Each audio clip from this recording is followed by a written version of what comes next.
The male surveyor followed the shadow that he saw inside the tunnel. He knew it was a mole and the tunnel was leading to Atannar. The males working at Atannar were oblivious of what was happening above them. They were the ones who gave up their freedom, lives and family for the male surveyors, thinking that their deed and devotion were for the safety of their families and the males' race. They elected to work in the tunnels with Dira and the others and had accepted that their families had considered them departed.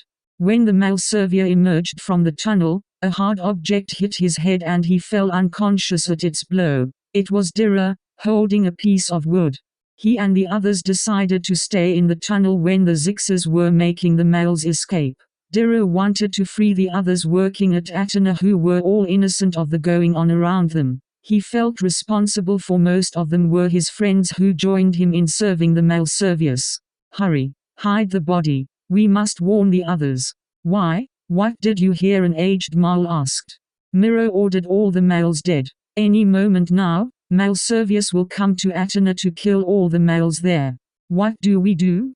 Dira looked at his friends. Like him, they were all old and frail but still had the strength of a young mole. They were with him since the very beginning. Follow me. The two of you watch the tunnel for any male surveyor that may come out from there. Dira led the males towards the door leading to Atannar. It was the same door where Ishia watched over the great wooden machinery that was keeping the lake bed from collapsing. The large door was locked from the inside and it was the only door for entrance and exit. They couldn't get through. Dira pounded the door with a small rock as if he was knocking, hoping that the males below would hear it. However, the water falling from the ceiling made it hard for the males at Atannar to hear the loud sound of the clashing stone and wood.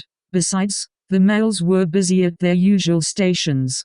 They had forgotten time and the only thing that was moving them was their desire to see their race live each day. They were told that as long as the machinery was working, the males above them, their families are safe. They believed the male surveyors for at times during the dark. They were given permission to go up the land where they looked into the holes of the rocks their sleeping family, and now great and grandchildren. While their family also saw them at times, they thought they were just animals lost inside Mathipus. The laughter and splashes above revived their energy each day as if those were music giving them strength until the same cheers and splashes disappeared.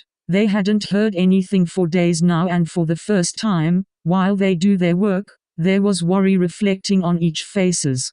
The door above them broke loose that they did not notice. The water splashes were too much to hear the sound of the door that had collapsed when the males worked on its hinges, enabling them to unlock it. Dira and the males rushed down towards the workers at Atannar. It was then that the males at Atannar saw them and everyone was wondering, seeing the scared faces of Dira and the males before them. We have to get out from here. Quick. The male surveyors are coming and they are going to kill us all. Dira was shouting, trying to make his voice louder than the splashes from the water falling from the ceiling. Still, a few others could not hear him. It was when Dira and the other males motioned for them to follow up the stairs that they understood. Each alighted from their respective workstations and followed Dira, who just climbed the first step up to the large and opened door above them. Some of them could not move up the stairs at a very fast rate. What's wrong? Amal asked as he passed Dira. It's a long story. We have to get out. Hurry. The strong males were helping the others and there were about 80 of them at Atannar, including Dira and the others with him. Just as they were in the middle of the steps, Amal emerged from the door, signaling to Dira that armed male surveyors were on their way towards Atannar. Dira's eyes widened in disbelief and surprised. There was no escape inside Atannar.